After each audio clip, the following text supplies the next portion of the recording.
लेकिन एक व्यक्ति ने इतना जरूर बताया कि जब दर्द हद से ज्यादा होता है तो इंसान मरने की ही सोचता है।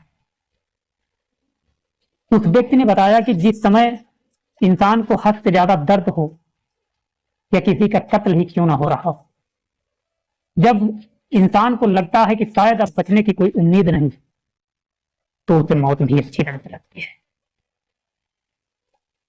खैर, ये तो रही काल्पनिक बातें।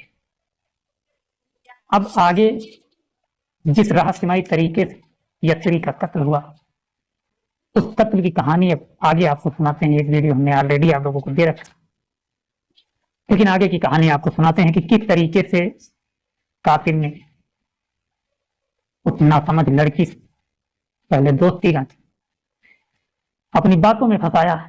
बातों में ही नहीं फंसाया बल्कि उसके साथ शादी करना चाहता, तो लड़की इनकार करती। उसके कुछ प्राइवेट वीडियो होते हैं, उन्हें वायरल करने की धमकी देता है, हालांकि वायरल भी कर देता है। लड़की को ब्लैकमेल करता है। लड़की मिलने के लिए मजबूर हो जाती है, मान जाती है, और अंततः जब मिलने के लिए जाती है तो उसका कत्ल। बहुत दर्दनाक कहानी है। दर्द बखान नहीं कर सकता हूँ, फिलहाल कोशिश जरूर करूंगा उस लड़की के दर्द का बखान करने की। आप लोगों को जो जानकारी हमें मिली वो जानकारी जरूर दूंगा। तो कहानी बताते हैं आप लोगों को आखिर किस तरीके से उस लड़की का कत्ल हुआ, उस लड़की का दर्द क्या था। पहले रहस्यमय तरीके से वो लड़की गायब हो गई। फिर 24 घंटे के अंदर घर से ही कुछ दूरी पर उसकी छत बिछत लाश मिली, जैसा कि हमने पहले वीडियो में बता दिया है। फिर 3 दिन गुजरते गुजरते सीसीटीवी कैमरों की फुटेज में मौत से पहले लड़की की कुछ रहस्यमय तस्वीरें दिखाई दी। उन्हीं कैमरों की फुटेज में उस लड़की का पीछा करते हुए एक अनजान नजर आया, और इसके बाद नवी मुंबई के यत्री मर्डर का सनसनीखेज राज सामने आ गया, जिसने सभी को हैरान कर दिया। महाराष्ट्र के नवी मुंबई में हुए 20 साल की यत्री शिंदे की कत्ल की वारदात के पीछे ऐसी अजीब और चौंकाने वाली कहानी सामने आई कि खुद पुलिस वालों ने भी नहीं सोचा। लेकिन अब जब पुलिस ने इस मामले का खुलासा कर दिया तो न सिर्फ उरण की रहने वाली यत्री की मौत की असली वजह सामने आई, बल्कि ये भी क्लियर हो गया कि दुनिया वालों की नजरों से बचते बचाते एक सीक्रेट रिलेशनशिप में रहने का फैसला यत्री की जिंदगी पर भारी पड़ गया। उसका कातिल कोई और नहीं बल्कि वही सीक्रेट लव था जिस पर वो घर वालों से या फिर शायद खुद से भी ज्यादा एतबार करती थी। एक कंपनी में डाटा एंट्री ऑपरेटर के तौर पर काम करने वाली यत्री 25 जुलाई को अपने घर से गायब हुई। वो अपने घर वालों से किसी दोस्त से मिलने जाने की बात तय करने की, लेकिन इसके बाद उसका कुछ पता नहीं चला। घर वालों ने उससे गुमशुदगी की रिपोर्ट लिखवाई, लेकिन इससे पहले कि पुलिस या घर वाले उसे जिंदा ढूंढते, उरण के ही कोटनाका इलाके में एक पेट्रोल पंप के साथ उसकी लाश मिल गई। उसकी लाश पर चाकुओं से वार किए जाने के कई निशान थे, और साथ ही लड़की के चेहरे और प्राइवेट पार्ट को कातिल ने बुरी तरीके से बिगाड़ दिया। कहानी जैसे जैसे आप सुनेंगे, जैसे जैसे हम कहानी आपको सुनाएंगे, इस कहानी में उस लड़की का दर्द बढ़ता जाएगा। कहानी आगे। हालांकि मामले की जांच कर रही उरण पुलिस और नवी मुंबई क्राइम ब्रांच को पहले ही दिन से इस मामले में लड़की के एक पुराने दोस्त दाऊद शेख पर शक, लेकिन जब सीसीटीवी की तस्वीरों से साफ हो गया कि उस रोज मौका वारदात पर दाऊद शेख ही लड़की के पीछे पीछे गया, तो कहानी काफी हद तक साफ हो गई। लड़की का कॉल डिटेल रिकॉर्ड भी उसके और दाऊद के बीच हो रही बातचीत की तफ्तीश कर रहा। और जैसा कि अक्सर जुर्म के मामले में होता है, इस वारदात के बाद ही दाऊद नवी मुंबई से गायब होता। ऐसे में नवी मुंबई पुलिस ने कर्नाटक पुलिस से रास्ता कायम किया और आखिरकार गुलबर्गा जिले से दाऊद को घर दबोचा।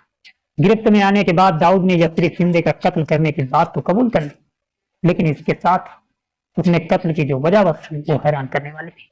यत्री और दाऊद एक दूसरे को स्कूल के दिनों से ही जानते, दोनों रिलेशनशिप में, लेकिन बीच में रिलेशनशिप में दरार आ गई थी।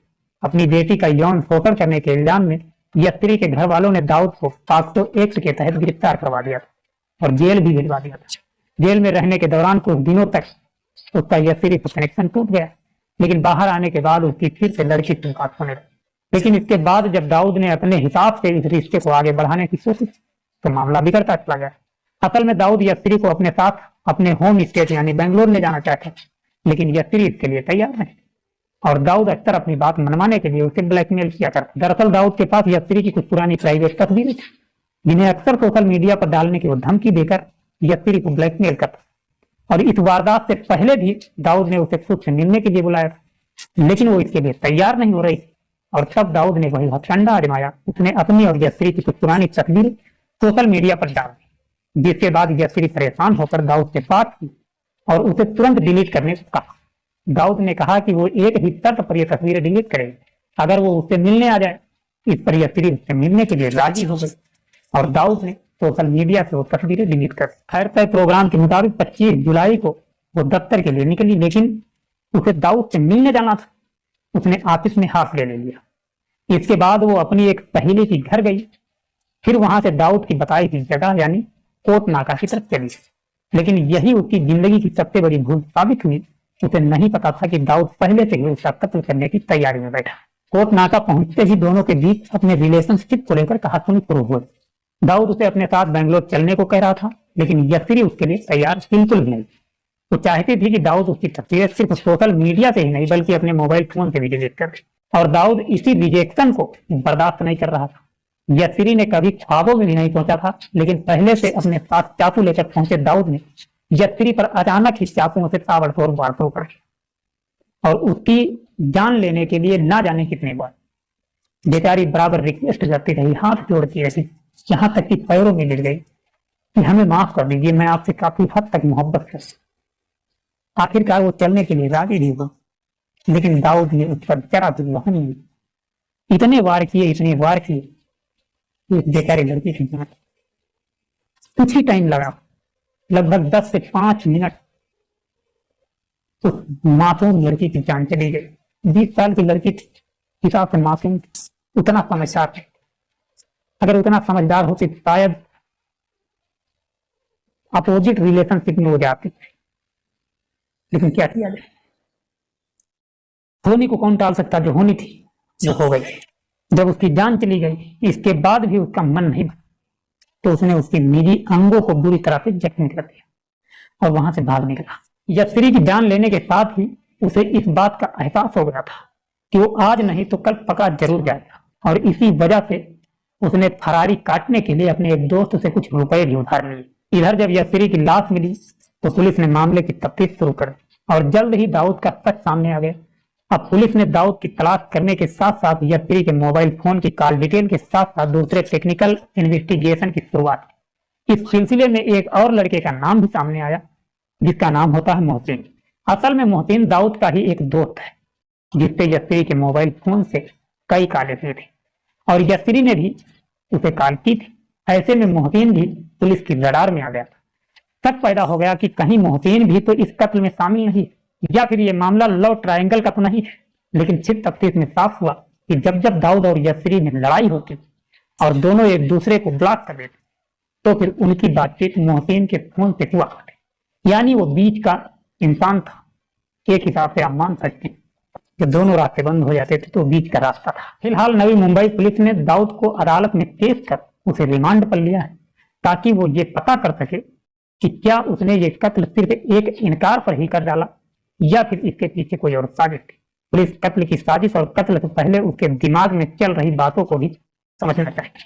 खैर इस घटना से हम लेना चाहेंगे इजाजत, मिलेंगे नेक्स्ट वीडियो में। आप लोगों को अगर पता है कि कत्ल के वक्त का दर्द कैसा होता है तो कमेंट में जरूर बताना। बहुत ही तबाही भरा दर्द होता होगा, लेकिन इंसान अपने कुकर्मों की सजा दूसरों को देने के लिए कत्ल देता है। बहुत दर्दनाक व्यथा होगी जिस वक्त इंसान की जान जाती, लेकिन क्या किया जाए, इंसान गाजर मूली की तरह काट करके फेंक देता है। इंसान दर्द नहीं समझता है। एक पेड़ इंसान लगाता है तो उसकी परवरिश में 10 साल लगते, तब जाकर के कहीं पेड़ बनकर के तैयार होता है। एक इंसान को माँ बाप कितनी मेहनत कितनी नाजुक से पाल पोस कर बड़े कर, तब जाकर के एक इंसान का रूप लेता है।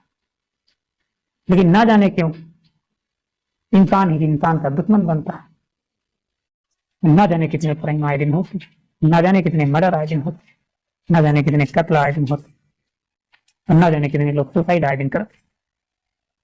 खैर क्या किया जाता है, हम आप चाहे जितना रोकने की कोशिश करें, लेकिन इस दुनिया में भांत भांत के लोग हैं, एक जैसे व्यक्ति नहीं। सारे लोगों के विचार अलग, कोई क्या समझता है कोई क्या। खैर छोड़ो, मिलते हैं नेक्स्ट वीडियो में। जय हिंद, जय भारत।